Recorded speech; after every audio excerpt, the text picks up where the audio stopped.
Hi guys. So a lot of you have recently asked me which areas should you do your masters in, whether you should do it in IT or digital marketing or something else.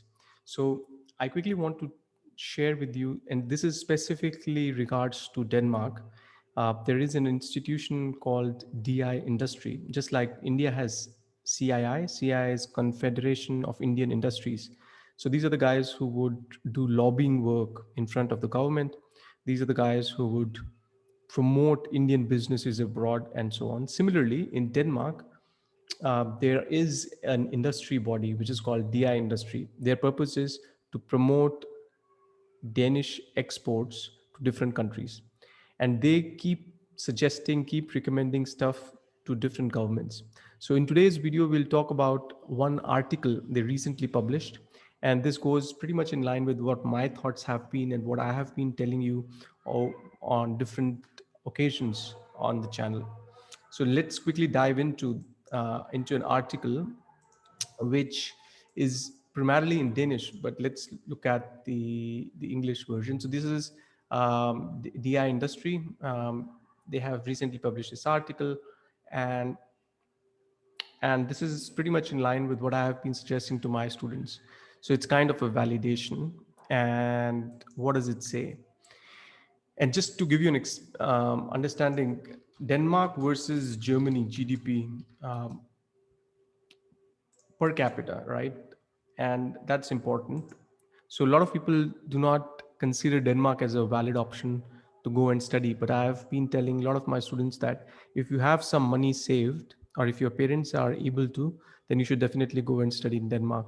I mean, Germany is a good option. It's a free option, but everything which is free comes at a price. So somebody is giving you something for free.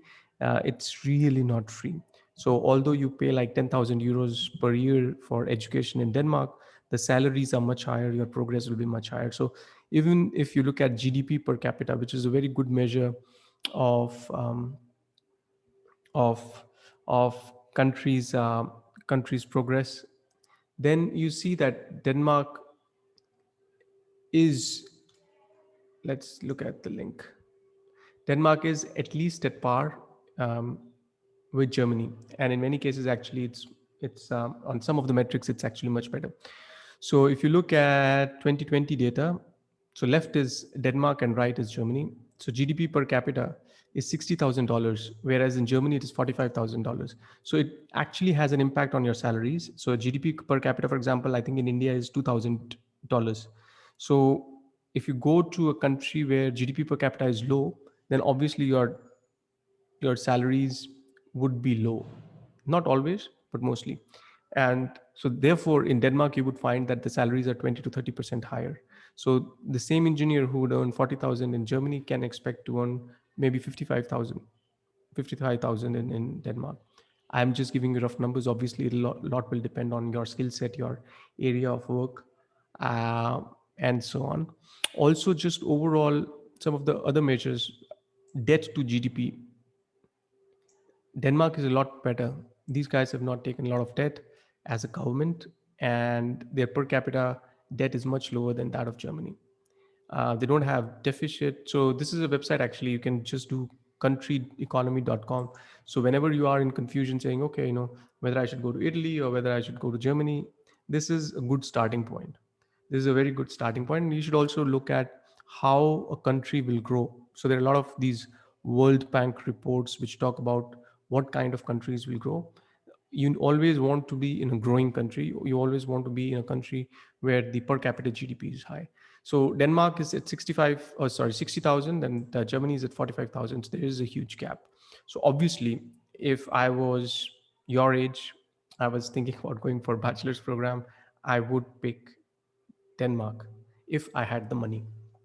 Now, looking at the article which I started talking about, this is the English version. I have just highlighted the important pieces in yellow. You can actually go and check this out yourself as well.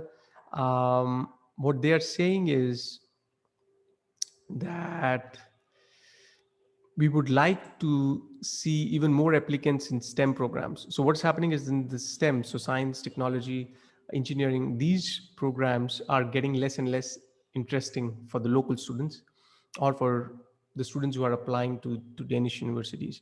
And this is something of concern for Denmark. If you look at most of the Danish companies, they are into heavy engineering, they are industrial companies. So you take, for example, Grundfos, Vestas, these have very high level of engineering talent. So if students do not go to these programs, then obviously Danish economy will suffer. The second point, which is that we need more people with strong digital technical skills, digital solutions, and green transition. So those are the keywords actually you should remember. If you are looking for a career in digital, you're looking for a career in some kind of a technical field, looking for a career in green energy or sustainability, then you should definitely look at Denmark, not just for jobs, but also for research, getting into academics and becoming a professor. Not a bad option at all, because even for the professors, the salaries are very, very high in Denmark. Obviously, you will have to work a lot harder. PhD is not an easy thing to get, but you can definitely do it. So just quick rewind. So the first point I told you about was GDP per capita. Denmark versus Germany. Denmark is at much higher level.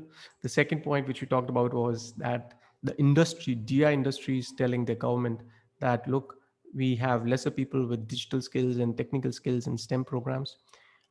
We need more people in green transition, digital solutions.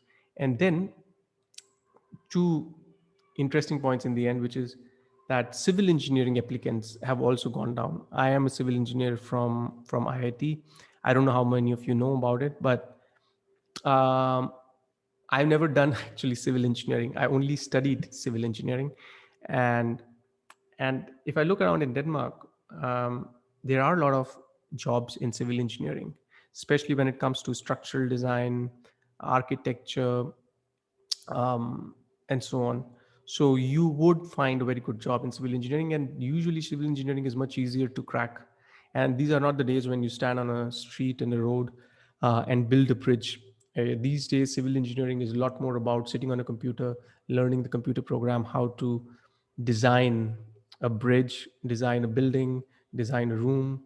So things for civil engineers have become a lot more easy, very easy in last 10 years because of softwares and because of a lot of systems which have come up.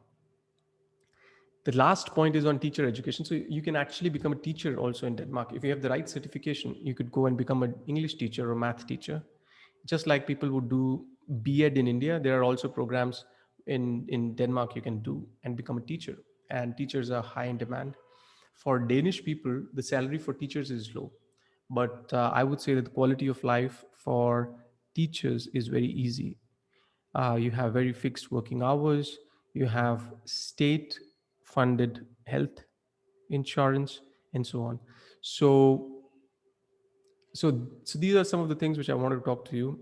Go for digital, go for green, go for STEM programs.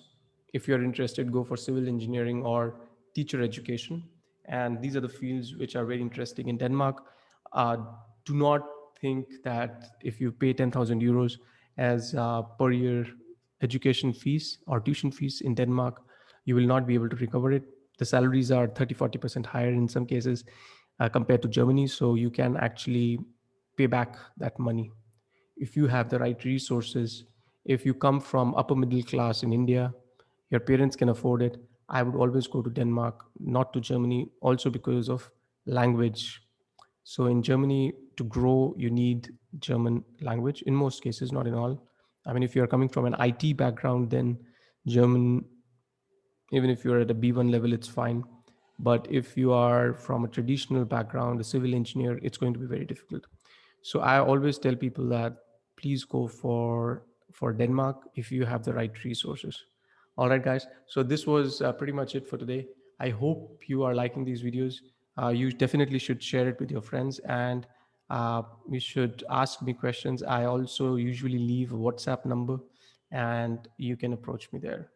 So the bottom line is, don't just think about Germany, start thinking about other countries as well, because you have to finally look 10 years, 20 years in the future.